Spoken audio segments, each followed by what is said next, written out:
नमस्कार. आजच्या या खास भागात आपण जाणून घेणार आहोत 24 एकादशींबद्दल. प्रत्येक महिन्यात 2 म्हणजे वर्षभरात तब्बल 24 एकादशी येतात. पण प्रत्येक एकादशीचं महत्त्व वेगळं आहे, तिचं फळ वेगळं आहे.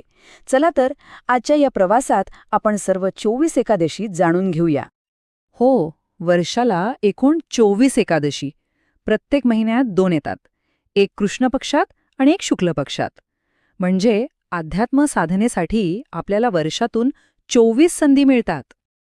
पण एक प्रश्न आहे, सगळ्या एकादशी सारख्याच असतात का? तर नाही. प्रत्येक एकादशीचं फळ आणि महत्त्व हे पूर्णपणे वेगळं आहे. मग नेमकं कोणतं व्रत कशासाठी करायचं? चला, आज आपण हेच समजून घेऊया. अगदी सोप्या भाषेत सांगायचं झालं तर एकादशी म्हणजे हिंदू महिन्याच्या शुक्ल आणि कृष्ण पक्षातला 11वा दिवस.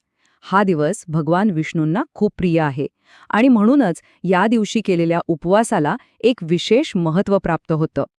चला तर मग आपल्या या आध्यात्मिक प्रवासाला सुरुवात करूया. आणि सुरुवात कुठून करणार? तर हिंदू नववर्षाच्या पहिल्या महिन्यापासून, म्हणजेच चैत्र महिन्यापासून. चैत्र महिन्यात सगळ्यात आधी येते कामदा एकादशी. कामदा म्हणजे काय तर इच्छा पूर्ण करणारी. असं म्हणतात की एका राजाला श्रापामुळे गंधर्व रूप मिळालं होतं, पण ह्या एकादशीच्या व्रताने त्याला त्याचं मूळ मानवरूप परत मिळालं. आणि त्यानंतर येते पापमोचनी एकादशी. नावातच सगळं आहे, पापांपासून मुक्ती देणारी. असं मानलं जातं की हे एक व्रत करणं म्हणजे हजारो गायी दान करणे इतकं पुण्य मिळतं.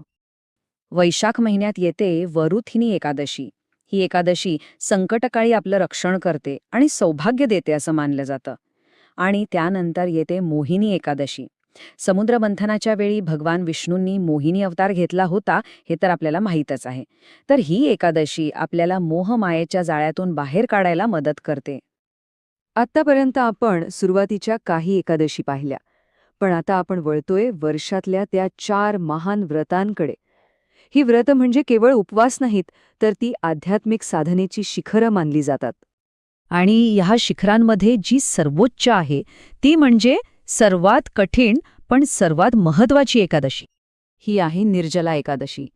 आता या एकादशीची एक खास गोष्ट आहे का? ह्या एका एकादशीचं फळ बरोबर आहे संपूर्ण 24 एकादशींच्या फळा एवढं मिळतं. निर्जल म्हणजे पाण्याशिवाय. या दिवशी अन्न आणि पाणी दोन्हीचा त्याग करावा लागतो. पांडवांमधल्या भीमाने हे व्रत केलं होतं, म्हणून याला भीमसेनी एकादशी असंही म्हणतात. असं मानलं जातं की हे व्रत जीवनातली मोठ्यात मोठी संकटसुद्धा दूर करू शकतं. आणि आता येते महाराष्ट्राची सर्वात लाडकी, सर्वात मोठी एकादशी. बरोबर ओळखलत, देवशयनी एकादशी. म्हणजेच आपल्या सर्वांची आषाढी एकादशी, पंढरपूरच्या वारीची एकादशी.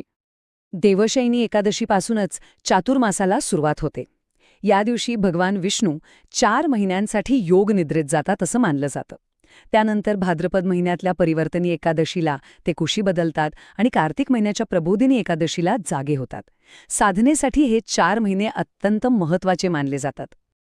प्रबोधिनी एकादशीला देव जागे होतात आणि चातुर्मास संपतो. या दिवसापासूनच लग्न, गृहप्रवेश यांसारखे सगळे शुभ कार्य पुन्हा एकदा सुरू होतात.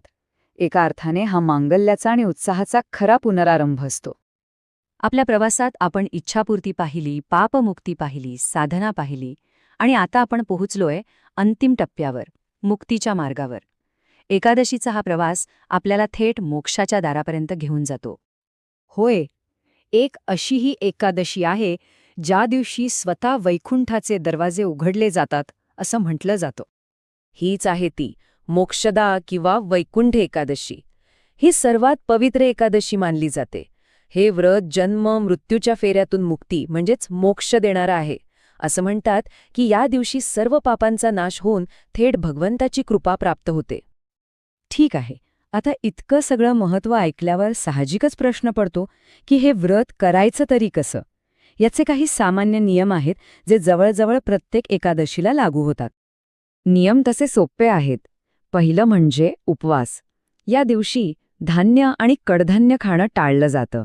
फलाहार किंवा दूध घेता येतं. दुसरं, भगवान विष्णूंची आणि तुळशीची मनोभावे पूजा केली जाते. तिसरं, प्रत्येक एकादशीची एक विशिष्ट व्रतकथा असते, ती ऐकणं महत्त्वाचं मानलं जातं. आणि चौथं, दुसऱ्या दिवशी म्हणजे द्वादशीला सूर्योदयानंतर उपवास सोडला जातो. हरी अनंत आहे आणि त्याच्या कथाही अनंत आहेत. या 24 एकादशी म्हणजे फक्त उपवास नाहीत, तर त्या भगवंताशी एकरूप होण्याच्या, आपलं मन, शरीर आणि आत्मा शुद्ध करण्याच्या 24 पायऱ्या आहेत. प्रत्येक एकादशी आपल्याला जीवनाच्या एका वेगळ्या पैलूची ओळख करून देते आणि आपल्याला एक पाऊल पुढे घेऊन जाते.